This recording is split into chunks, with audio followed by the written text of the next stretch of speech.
kan ilmaa kan hafuura qulqulluu waaqa tokko ameen. Dhiifamaa fi tolummaa isaa nuuf baay'isee waaqayyo abbaan keenya akka baay'ina cubbuu keenyaa osoo hin taane akka tolummaaf dhiifama isaatti eegee tiksee hanga isaatti kan nu ga'e maqaan isaa qulqulluun guddaa kan galatoomeedhaa fi kan ulfaate nuuf haa ta'u. Maatiiwwan waaqayyoo ijoolleen haadha keenya qulqulleettii Dubroo Maariyaamii bakka adda addaa taa'uudhaan sagalee kana kan dhaggeeffattan hundumti keessan maqaa gooftaa keenyaa fi fayyisaa keenyaa Iyesuus Kiristoosiin nagaan isin gaafadhaa. Akka isaatii bakka jirtanitti akkam bultanii akkam ooltanii akkam galgaleessanii ameen galateeffamuun amala uumaa keenyaa fayyisaa keenyaa Iyesuus Kiristoos kan ta'e maqaan isaa baddaa samii irratti afaan qulqulloota ergamoota isaatiin afaan qulqulloota abbootii keenyaa harmoolii keenyaadhaan kan galateeffamu nu birattis guddaa kan galatoomee fi kan ulfaate nuuf haa ta'u.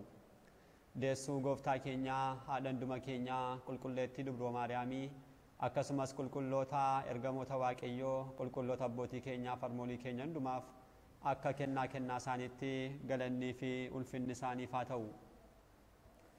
Egaan maatiiwwan waaqayyoo barumsa keenyaa jireenyaa fi hojii gaarii kiristaanummaa kan jedhuun boqonnaa 5ffaa daandiiwwan jireenya kiristaanummaa eegallee kutaa darbee kutaa lammaffaatiin faayidaa durbummaadhaan jiraachuu kan jedhu ilaallee akka turre ni yaadattu. Durbummaadhaan hanga yoomitti jiraannaa tokko hanga gaa'ilaatti kiristaanni kamuu jiraachuu kan qabu. Kan lammaffaa immoo durbummaadhaan bara jireenya guutuu fi jiraachuu. Isaan kun lamaan immoo faayidaawwan maal agarsiisu kan jedhu barumsa keenya darbeen baranneerraa jechuudha. Har'a immoo akka fedhaa fi waaqayyotti kan barannu monokkosummaa baay'itaawummaa fi jireenya gadaamii kan jedhu barumsa boqonnaa 5ffaatiin kutaa 3ffaa kan ta'u jechuudha. Waaqayyo abbaan keenya nu gidduutti argamee nu barsiisuun fedhaa fi eeyyama isaa nuuf haa ta'u. Egaan barumsa kana boqonnaa jalqabaa irratti akkuma ilaalle waaqayyo nama yeroo uumu akkamitti ture fedhii bilisaa isaaf eeguutiin kan uume.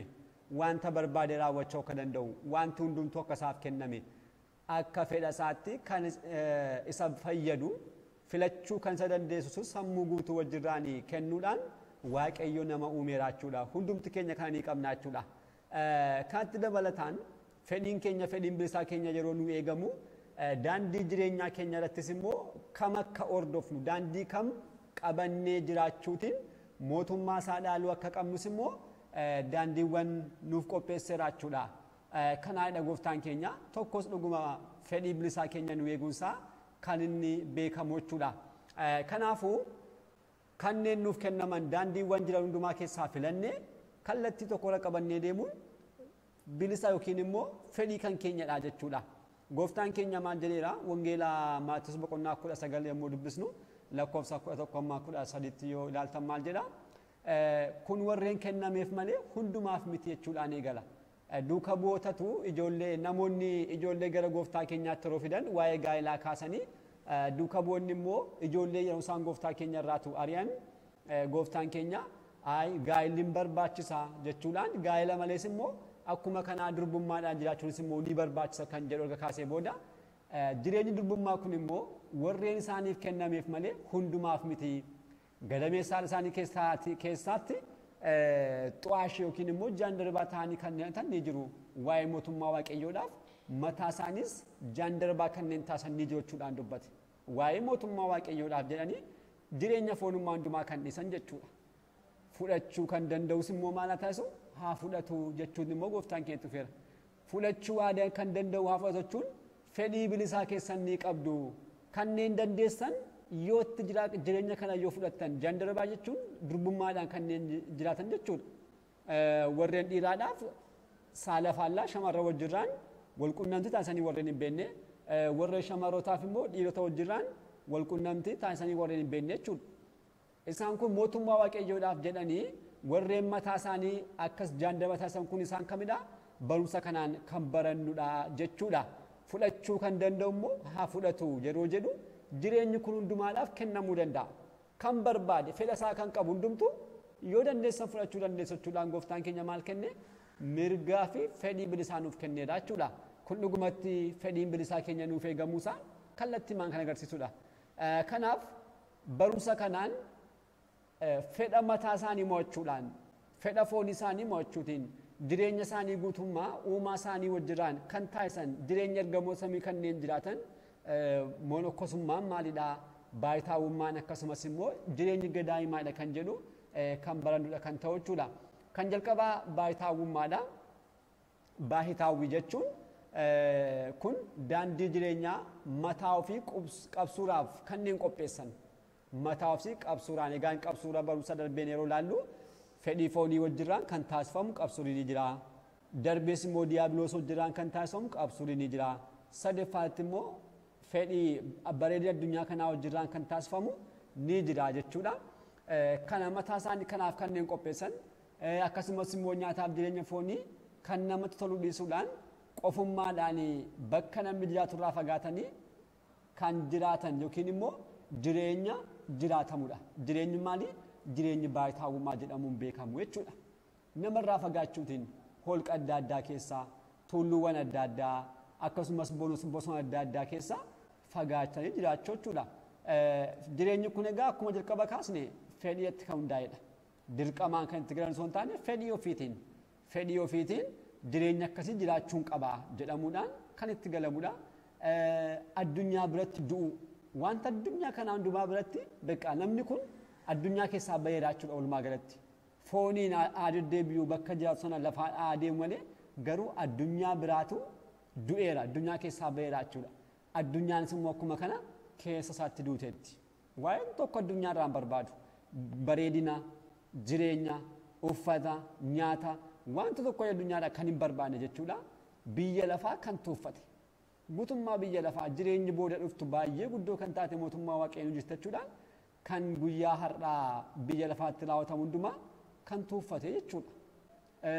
Biyya lafaa kanas immoo tuuffachuu qofa miti jibbuu dabalataan. Biyya lafaa kanas sirriitti jibbuu jechuudha. Fedhiiwwan kan hundumaa jibbuudhaan kanneen dhiisan yeroo hundumaa sagalee kan namootaa osoo hin taane sagalee bineensotaa dhaga'uudhaan kan jiraatamudha. Bineensa wajjirraan jechuudha. Lagoota adda addaa keessa yeroo hundumaa sagalee bineensaa dhaga'uutiin malee sagalee namaa dhaga'uudhaan kan jiraatamu miti jechuudha. Egaan kitaaba qulqulluudhaa fi seenaa mana kiristaanaa keenyaa akkasumas barumsoota koorsii mana kiristaanaa keenyaa yeroo laallu jireenyi baay'itaawummaa yoom jalqabe kan jedhuudhaa fi jireenyi kun kan eegale Addaam irraati dhaloota torbaffaa kan ta'e qulqullicha Heenookiidha. Raajicha Heenook jireenya kana eegaleera. Heenook bara isaa keessa kanneen turan namoonni baay'ee cubbuu raawwachaa turanii yeroo kanatti immoo jireenya kanarraa adda ba'uutiin qofaasaa jechuudha. Tulluu qulqullaa Debra Qiddus kan jedhamu bakka akkasii waggoota 7 erga jiraatee booda seenaa isaatti akkuma beeknu gara biyya jiraatotaatti fudhatameera jechuudha. Hanga irraatti fooniif lubbuutiin kan jirudha. Eebbisaan irraa bulu jireenyi kun isaan eegalee jechuudha yeroo sana. Dhalannaa gooftaa keenya waggoota baay'eetiin dura qulqulluu kanaan kan eegaleedha jechuudha. Ittaanes immoo bara seera laphee keessa qulqulloonni baay'een jireenya haala kanaatiin jiraachaa turaniiru. Fakkeenyaaf haa fudhannu Eeliyaas. Eeliyaas jireenya akkasii jiraachaa kan turedha. Barataa isaa kan ture immoo eenyudha? Eelsaa. Eelsaanis akkuma kanaa jireenya Eeliyaas jiraachaa kan turedha. Isaan kun lamaan bara seera laphee bara seera oriitii keessaa kanneen caqasamanidha. Gara bara kakuu haaraattis gaafa dhufnu bara seera wangeelaa jechuudha. Qulqulloonni baay'een ni jiru hanga guyyaa irraatti jireenya kana kanneen jiraatan baay'een ni jiru. Fakkeenyaaf kan akka qulqulluu Yohaannis Cuuphaa yoo fudhanne qulqulluu Yohaannis Cuuphaa jireenya isaa guutummaa kan xumure haala kanaatiin ture. Boodarradha cuuphaadhaaf kan dhufe malee umurii isaa kanneen jalqabaa sana jireenya kanaan kan dabarsee ture jechuudha. Gooftaan keenyas immoo erga cuuphamee booda maal ta'eera? Guyyoota 40 halkan 40 gara gadaamii Qorontos deemuudhaan diiyaabiloos wajjirraan qormaata qoramaa erga raawwatee booda jireenya kana eebbisee isa booda warreen dhufan qulqulloota hundumaadhaaf immoo kenneera jechuudha. Hunduma keenyaaf kennee darbee yoo dandeessan jiraadhaa jechuudhaan nuuf kennee eebbisee darbeera jechuudha. Kana booda dhagaa qulqulloonni abboonni keenya jireenya kana jiraachaa kanneen turan kan akka abbaa Phaawulii fa'aa fudhanne sirriitti bara isaanii keessa jireenyi kun eegaluutiin babal'atee hanga guyyaa irraatti qulqulloonni baay'een qajeeltonni baay'een jireenya haala kanaa jiraachaa jiru. Waaqayyoon gammachiisaa yeroo hundumaa yaadni isaanii waaqayyo wajjiraan yeroo hundumaa waa'ee biyya lafaa kanaa kan hin beekne yaadni isaanii kan hin jirre fedhiin foon isaanii keessaa kan badeeru akka jiranitti jireenya qulqulloota samii ergamoota samii kanneen jiraatan jechuudha. Kun egaa mataa ofii mootummaa waaqayyoodhaaf jaandirabaat kanneen taasisan jireenya akkasii kun jechuudha. Akkuma jalqaba kaasne mataa ofii mootummaa waaqayyoodhaaf jecha maal taasisan jaandirabaa kanneen taasisan. Mootummaa waaqayyoof jecha wanta hundumaa kan dhiisan. Fedhii foon isaanii kan dhiisan. Ijoollee, mana, maatii, qabeenyaa osoo hin jedhiin kana hundumaa kan dhiisan jechuudha. Raawwachuudhaaf osoo danda'anii wanta hundumaa osoo qabanii qabeenyaa gurguruutiin dadhabootaaf laachuutiin kan hundumaa tuuffachuutiin uumaa isaaniidhaa fi ergamoota gooftaa keenyaa fokkaachaa yeroo hundumaa diiyaabiloos wajjirraa wal waraanuudhaan kanneen jiraatanidha. Egaan jireenyi kun akkasitti ilaalamu osoo hin taane kan cimu yoo ta'eyyuu garuu qajeelummaan ni laatu booda jireenya inni argamsiisu immoo baay'ee guddaadha. Faayidaa guddaa kan qabu jechuudha. Dhuguma warreen gaa'ilaan jiraatanis warreen haala kanaatiin jiraatanis xumurri isaanii mootummaa waaqayyoodha. Garuu kabajni isaanii tokko miti. Waliyyuu hin argu jechuudha.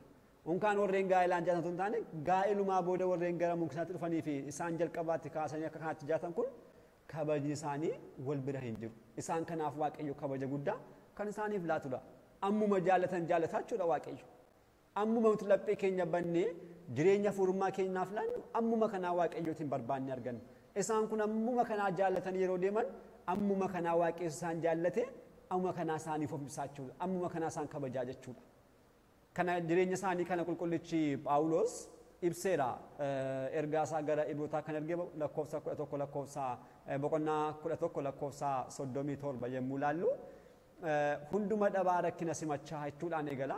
Hunduma dhiisanii rakkina simachaa gogaa hoolaa fi re'ee uffatanii naanna'anii osoo hojjetanii jiraachuu danda'an jechuudha.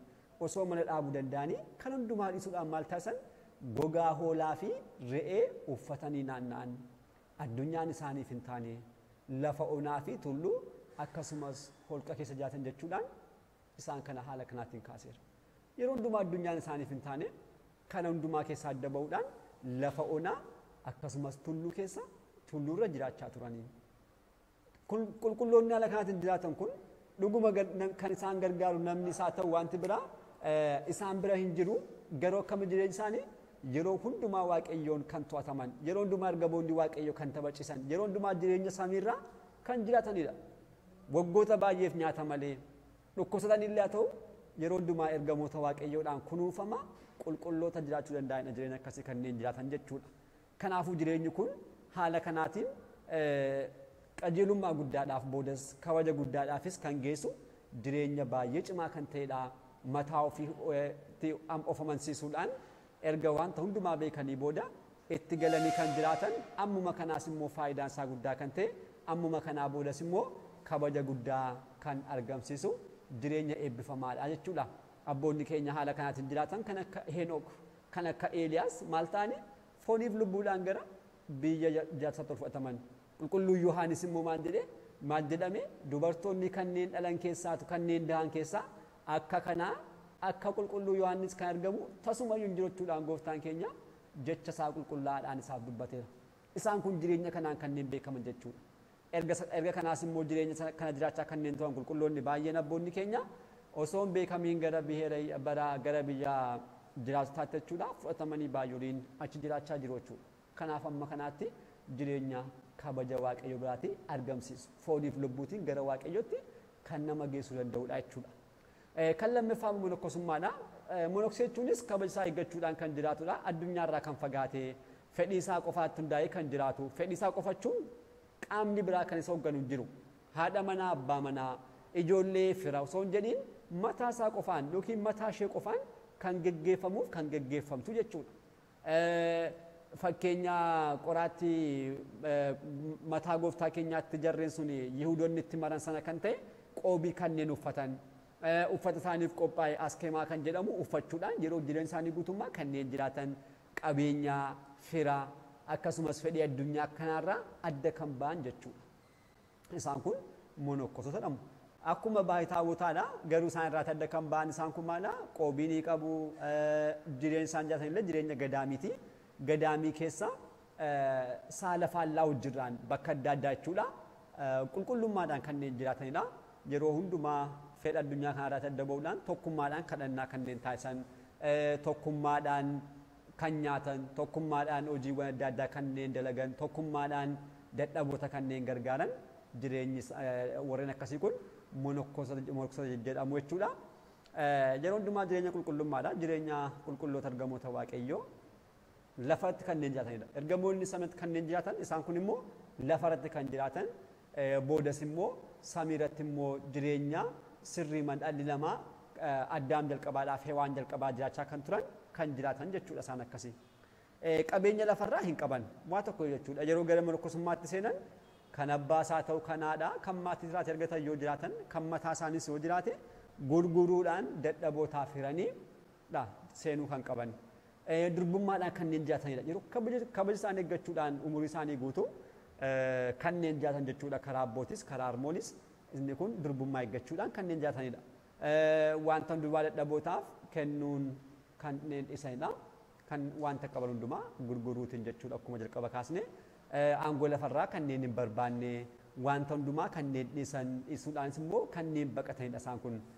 Jireenyi kun sammuu ofii fedha addunyaa kanarraatii adda baasuudhaan yeroo hundumaa waa'ee Waaqayyoo, waa'ee tajaajila mana Waaqayyoo, waa'ee saboota Waaqayyoo, waa'ee cubbamoota yeroo hundumaa kanneen yaadda'aniif kanneen yaadanidha. Jireenyi isaanii gadaamii keessa galuudhaan yeroo hundumaa tsoomaan sagadaan wajjirraan ba'aatti qabatanii qiddaasii wajjirraan qaddasiisuutiin kidaanii wajjin geessuudhaan hojiiwwanii gaarummaa qaban tokko tokko wajjirraan jiraachuu hojjechuudhaan gadaamii keessa kanneen jiraatanidha. Kanarraa ka'uudhaan jireenyi gadaamii kan dhufu jechuudha.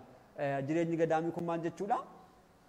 Monokkosoonni haala kanaatiin addunyaa dhiisanii walitti qabaman kun bakka isaan jiraatan jechuudha. Achi keessa abbaa gaabbii ni qabu, bulchaan gadaamii ni jira, waliif ajajamuutiin tokkummaadhaan yeroo hundumaa wal kabajuutiin sodaa Waaqayyootiin wajjirraan kanneen jiraatanidha. Jireenyi isaaniis oomii sagaduu yeroo hundumaa sagadochuun kan sa'aatii eeguudhaan kadhannaa taasifamu jechuudha. Kana osoo hin dabarsin kanneen taasisan hojiiwwan misoomaa kan gadaamisaa ta'u akkasumas immoo hojiiwwan ittiin wanta gaarummaa raawwatan dadhabootaaf kanneen taasisan yeroo hundumaa kanneen hojjetan mataa isaaniidhaaf kan taatu wanta xiqqoo bifachuudha. Kan hafe immoo dadhabootaaf kanneen kennan yeroo hundumaa waa'ee gidiraa gooftaa keenyaa kanneen yaaduutiin kan sagadan cubbuu namoota addunyaa arguu kan danda'an arganis immoo yeroo hundumaa kan isaaniif yaaddaan isaan kun monokkosoota jedhamuudhaan beekamu jechuudha. Jireenyi monokkosoota jalqabarraa kaasee dhuguma jireenya baay'ee filatamaaf kabajamaa kan ta'e qulqulloonni baay'ee kan ittiin kabajaman Waaqayyo kan ittiin mul'atu ergamoonni Waaqayyo yeroo hundumaa kan ilaalan yeroo hundumaa kan daawwatanidha. Seenaa qulqulloota abbootiirraa yeroo hundumaa sinkisaara kan ilaallu waa'ee kanaa kan dubbatu waan ta'eef kanarratti baay'ee dubbachuun nama barbaachisu. Jireenyi kun baay'eetti gaarii kan ta'e kanneen fedha foonii ofii mo'atan jireenya jaala biyya lafaa kanneen tuuffatan yeroo hundumaa jireenya kana filachuudhaan hanga har'aatti gara fuulduraattis immoo kan jiraatamudha jechuudha. Waaqayyoo eebba qulqulloota abbootii keenyaaf harmoolii keenyaa hundumaa nurraa bulchuu abbaa sagalichaa kan ta'e galanni ulfinni guddaan uumaa keenyaaf haa ta'u kutaattaanuun hanga deebinutti nagaa Waaqayyootiin turtii gaarii galanni Waaqayyoof.